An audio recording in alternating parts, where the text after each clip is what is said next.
Goals in ActiveCampaign. We are going to be talking about a marble and a giant who has some rules. And when the rules are matched, you get a golden ticket, and the golden ticket gets you through the turnstile. Trust me, this works on how to understand goals. And then we're going to talk about some good uses for them, how to do the settings, how to work with dates and goals. And then if we've got time, top tips. Goals are basically like a golden ticket. It's like having a pass that gets you straight to the front of the queue, like a VIP pass when you're at the theme park. Here is your average automation in ActiveCampaign. The contact, in this case, it's a blob of blue tack. The contact comes in at the top and gradually drops down through the automation. They might have some weights. They work their way down the automation, going through all of the steps one at a time. You might have lots of contacts at different places in the automation. This is very silly. The marbles or the contacts are in the automation, and each of them is gradually working their way down a step at a time through the automation. But sometimes you don't want every contact to do every step of the automation. Sometimes you need them to skip some stuff. We're going to talk about those use cases in a bit. Here's where a goal comes in. So let's have a goal down here. Okay, so if we put a goal here, what happens in effect is that ActiveCampaign, who is like a giant hand, is watching all of these contacts that are in the automation.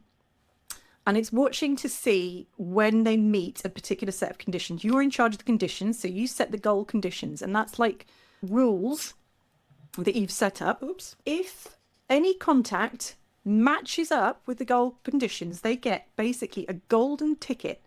And what that means is the giant ActiveCampaign hand comes in, picks up that marble and puts it down just past the goal. So the goal is like a little turnstile gate. It's like the front of the queue at the theme park. And if you match the conditions, that's your golden ticket. You get picked up and moved to past the turnstile, and you can carry on down the automation.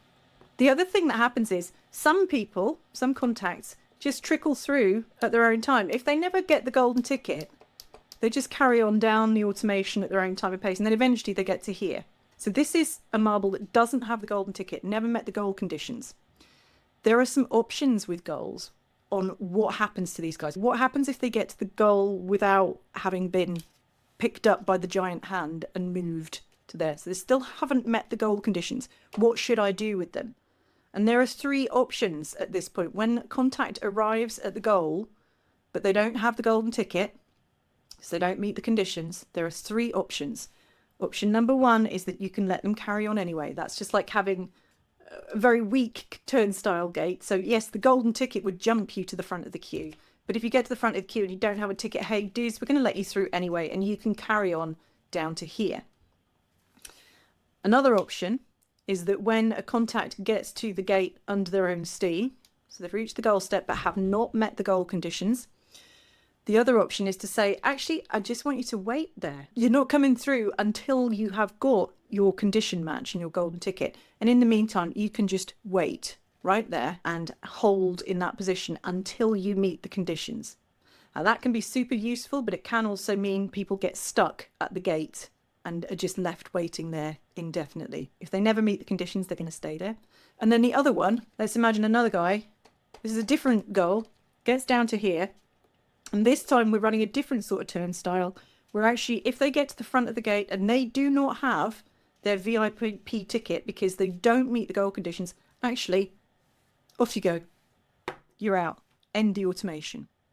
So I'm going to recap that again. Marbles coming into the automation, they flow down through the automation, going through all the steps and get to the bottom eventually. The difference with a goal is that that marble, if it meets the golden ticket conditions, the goal conditions, ActiveCampaign picks it up, skips the steps in between and puts it back here, just below the goal, and it carries on from there. If they get to the goal under their own steam, there are three options on each goal. You can either make them wait there until they meet the conditions, or you can let them carry on anyway, or you can tell ActiveCampaign to end the automation and kick that marble out of the automation. I'm going to show you now a couple of different use cases. Here's the easiest one you can do with goals. Let's suppose you have got an automation that is a sales automation, and you are going to keep sending people emails, email 1, email 2, email 3, pitch. And the objective is that we would like them to buy our thing, whatever it is. If this marble purchases after email number 2, you don't want to keep sending them, please buy my stuff, because that makes you look a bit silly. Your contact is thinking, I have already bought your course, leave me alone now. Or I've already signed up for this masterclass, or I've already filled out that form, or I've already made the appointment. So when a contact that you are reminding and nudging to do something is doing that successfully, so done what you wanted them to do, it would be great if you could skip all of the stuff in between and just jump them down to the end, because they've done what you needed them to do. ActiveCampaign's got to have some way of knowing that they made the purchase. So that's going to be like a tag or an e-commerce event, or they've made the appointment, whatever it is. You set the goal to look for that. And ActiveCampaign then watches all of the marbles that are in your automation, and anyone who has made the appointment, boom, teleport to the end of the automation. And that means they don't get the reminders in between. Here's another good one. This is one where you use a goal to drop contacts into the middle of an automation. For all sorts of reasons, we end up having to get some contacts into the middle of an automation. The way to do this is you give those contacts a tag like fix me, and you stick a goal where you want them to drop into the automation. One important thing here is that you set this one to say, even if you haven't got the tag, it's okay, you can continue anyway. We're happy for you to carry on, because we don't want to stop all of the other contacts. We just want to parachute in our new people. Right, so these guys, you need to move them in the automation. Now they're either going to be already in there, or you're going to drop them into the automation. Either way, if they have this tag, fix me, they are going to be teleported to this point in the automation. All of the goals are checked immediately that they enter the automation. If you've got lots of goals, they go to the furthest goal. If you were trying to just move some contacts, they're already in the automation, you've realized that they should be a bit further down, you can do the same thing. Set up the goal, then add the tag to these guys, and they will get teleported to where the goal is. So that's 2 really good use cases. I'm going to keep going. This is like a turnstile that you are not going to be allowed through if you haven't done the thing that you're meant to do. So this guy is chucked out of the automation because it says, if you have not met the goal conditions, then end this automation. I think of it as like a, you shall not pass. Gandalf's holding up the Balrog. You shall not pass. You got to go if you have not met these conditions. Then we've got date-based goals. Have people wait until a particular date in a date field matches, for example, today's date. And if it does, they can carry on. But if it doesn't match yet, then they've got to wait there. Wait until the date of the event is the current date. That's a super handy thing. Date-based goals can be tricky though. All right, so that was a very brief whiz through of some of the very cool stuff that you can do with goals. They are incredibly powerful. Let's look at how you actually set them up. Goals have a name. The name bit is easy. Just call it what it says on the tin. Made a purchase, booked appointment. The second thing you set in a goal is the goal conditions.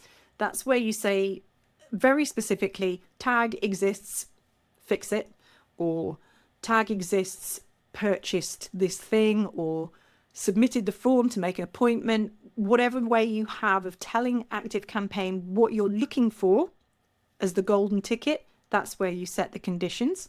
And then you've got the third one.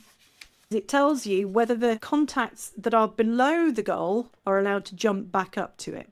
You hardly ever need that, so you usually would leave the third setting on its default setting. And then the fourth one is what should happen to contacts who get to the goal and have not met the goal conditions. And you've got your 3 options there. It's carry on anyway. The second one is stop, get out of the automation. That's the end automation. And the other one is just to hold up the wait sign. Can you wait here patiently at the turnstile gate and just stay there until you meet the goal conditions? Date-based goals, these are super powerful. For example, if you have got a webinar that's running evergreen, so people are dropping into their webinar with different dates, and you've got a date field that contains the date that their webinar or their appointment is on, you can use goals to move people through automations by looking at that date compared to the current date.